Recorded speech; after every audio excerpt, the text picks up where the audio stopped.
যেহেতু একটি প্রকৃত অর্থেই গণতান্ত্রিক সরকার প্রতিষ্ঠিত হয়েছে, এই পরিবেশে কেউ যদি মবকে উস্কে দিয়ে বা উস্কানিমূলক কথাবার্তা বলে পার পেয়ে যায়, এই বিশ্ববিদ্যালয় প্রশাসন যে নিয়োগকৃত প্রশাসন বহাল তবিয়তে থাকা সত্ত্বেও, তাহলে বাংলাদেশ জাতীয়তাবাদী ছাত্রদল মুখ বুজে সহ্য করে থাকবে না। অবশ্যই আমরা তাদের প্রতিহত করব, কিন্তু সেটা গণতান্ত্রিক উপায়ে। আমরা চাই বাংলাদেশ জাতীয়তাবাদী ছাত্রদল সবসময় গণতন্ত্র বিশ্বাসী এবং গণতন্ত্রপন্থী একটি ছাত্র সংগঠন।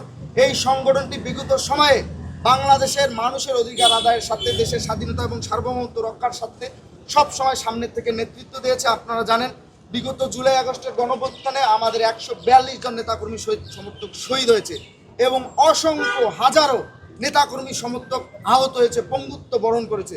সেই সংগঠন অবশ্যই অত্যন্ত সহিষ্ণুতার সহিত ক্যাম্পাস পরিস্থিতিকে লক্ষ্য করে, অবলোকন করে এবং শিক্ষার্থীদের ম্যান্ডেটকে ধারণ করে এবং আমাদের যে আদর্শিক চেতনা আছে সেই চেতনার সাথে সমন্বয় করে আমরা কিন্তু আমাদের কর্মসূচি এবং পরিকল্পনা গ্রহণ করি এবং সেই পরিকল্পনা বাস্তবায়নের জন্য আমরা পরিবেশ পরিস্থিতি অনুযায়ী চেষ্টা করি। আমরা বিশ্বাস করতে চাই বিশ্ববিদ্যালয়ের মাননীয় ভিসি মহোদয়, আমরা যে অভিযোগ তার কাছে দায়ের করেছি, তিনি আমাদের আশ্বস্ত করেছেন তিনি 48 ঘন্টার মধ্যে আমাদের এই অভিযোগ তিনি খতিয়ে দেখবেন এবং তিনি তার যথাযথ ব্যবস্থা গ্রহণ করবেন বলে আশ্বস্ত করেছেন। আমরা বিশ্ববিদ্যালয় প্রশাসনকে এও বলেছি, আপনি আপনার জায়গা থেকে নীতি নৈতিকতার অবস্থানকে শক্তপোক্ত রেখে আপনি নিরপেক্ষভাবে অবশ্যই ডিসিশন নেবেন। আপনার নিরপেক্ষ আচার আচরণ এবং আপনার নিরপেক্ষ ডিসিশনই আমাদের জন্য অবশ্যই সুখ, শান্তি এবং সমৃদ্ধ বয়ে নিয়ে আসবে। কালার এক্সপার্ট, জর্জ স্যাপ এবং মাইল্ড অন হ্যান্ডস টেকনোলজি সমৃদ্ধ অরিক্স ক্রিস্টাল ওয়াশ আপনার লন্ড্রি এক্সপার্ট। আমরা কারো পক্ষপাতিত্ব আচরণ চাই না। বিশ্ববিদ্যালয় প্রশাসন অনেকে বলে থাকে, যেহেতু আমরা বাংলাদেশ জাতীয়তাবাদী ছাত্রদলের রাজনীতি করি এবং বাংলাদেশ জাতীয়তাবাদী ছাত্রদল বাংলাদেশ জাতীয়তাবাদী দল বিএনপির একটি সহযোগী সংগঠন, যেহেতু বাংলাদেশ জাতীয়তাবাদী দল বিএনপির সরকার বর্তমান রয়েছে, সেই সরকারের অধীনেই এই বিশ্ববিদ্যালয় প্রশাসন নিয়োগ হয়েছে। অনেকে মনে করতে পারে যে এই বিশ্ববিদ্যালয় প্রশাসন মনে হয় বাংলাদেশ জাতীয়তাবাদী ছাত্র দলের দিকে একটি পক্ষপাতমূলক আচরণ করবে। আমি তাদের উদ্দেশ্যে একটি কথাই ক্লিয়ার করে বলে দিতে চাই, বাংলাদেশে যে সরকারটি গঠিত হয়েছে ইতিমধ্যেই সে সরকারের যে চাল চলন, সে সরকারের যে বিভিন্ন বিষয়ে ডিসিশন নেওয়ার যে প্রসেস, তা ইতিমধ্যেই আপনারা আপনাদের মিডিয়ার মাধ্যমে আমাদের দেখিয়েছেন, আমরাও সেটা সোশ্যাল মিডিয়া বা আমরা নিজেই চাকরি সেটা দেখতে পাচ্ছি।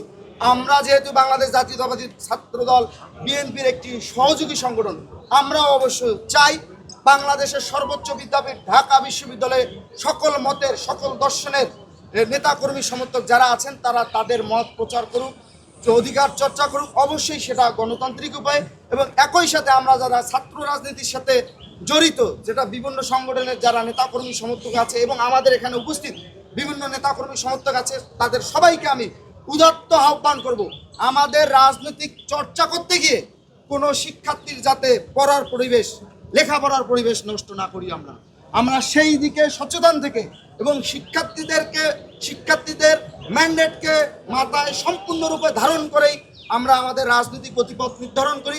একই সাথে আমরা আমাদের রাজনৈতিক চর্চা অব্যাহত রাখি, কিন্তু একে অপরেরকে ব্লেম দিয়ে ব্লেম গেম খেলে একে অপরের প্রতি উৎসাহ রটিয়ে আসলে একটি ভালো ক্যাম্পাস বিনির্মাণ করা সম্ভব না। আর আপনারা জানেন, ঢাকা বিশ্ববিদ্যালয় বাংলাদেশের রাজনীতির আতুরঘর। সেই ঢাকা বিশ্ববিদ্যালয়ে যদি অস্থিতিশীল পরিবেশ বিরাজমান থাকে, তাহলে সারা বাংলাদেশে এর প্রভাব থাকে। আমরা বাংলাদেশ জাতীয়তাবাদী ছাত্রদল আপনাদের মিডিয়ার মাধ্যমে সারা বাংলাদেশের মানুষকে এবং সারা বাংলাদেশের শিক্ষার্থীদেরকে আমরা এই ব্যাপারে আমরা আশ্বস্ত করতে চাই, আগামীতে বিগত সময়ের মতো আমাদের যদি কোনো ভুল ত্রুটি হয়ে থাকে, আপনারা আমাদের চোখে আঙ্গুল দিয়ে দেখিয়ে দেবেন, অবশ্যই যৌক্তিকভাবে। আপনারা যদি আমাদের যৌক্তিক সমালোচনা করেন, অবশ্যই আমরা সাদরে গ্রহণ করব এবং আমাদের ভুল ত্রুটিগুলো আমরা কিভাবে সমাধান করা যায়, কিভাবে করলে আমরা আগামীতে 100% সফলভাবে আমাদের পরিকল্পনা কর্মসূচিগুলো বাস্তবায়ন করব, সেই ব্যাপারে আমরা অঙ্গীকারাবদ্ধ। একই সাথে আমি আবারও বলছি, বাংলাদেশ জাতীয়তাবাদী ছাত্র দলের দ্বারা কোনো বিশ্ববিদ্যালয়ের কোনো শিক্ষার্থী কখনোই কোনো হেনস্থার শিকার হবে না, হবে না, হবে না। আমি আপনাদের আবারও বলি, বাংলাদেশ জাতীয়তাবাদী ছাত্রদল সবসময় শিক্ষার্থী বান্ধব ক্যাম্পাস বিনির্মাণে বিগত সময়ে আন্দোলন সংগ্রাম করে এসেছে ভবিষ্যতেও শিক্ষার্থীদের অধিকার আদায়ে সামনের থেকে নেতৃত্ব দেবে এবং ক্যাম্পাসে শিক্ষার পরিবেশ অক্ষুণ্ণ রাখার সংগ্রামে আজীবন লিপ্ত থাকবে এবং অবশ্যই শিক্ষার্থীদের ম্যান্ডেটকে ধারণ করেই আমরা আমাদের পথ চলবো। একই সাথে আপনারা জানেন যে আমরা 48 ঘন্টার আলটিমেটাম দিয়েছি। এই 48 ঘন্টার মধ্যে বিশ্ববিদ্যালয় প্রশাসন যদি যৌক্তিক কোনো ডিসিশন না নেয় তাহলে অবশ্যই 48 ঘন্টার পর আমরা আমাদের কর্মসূচি প্রণয়ন করব।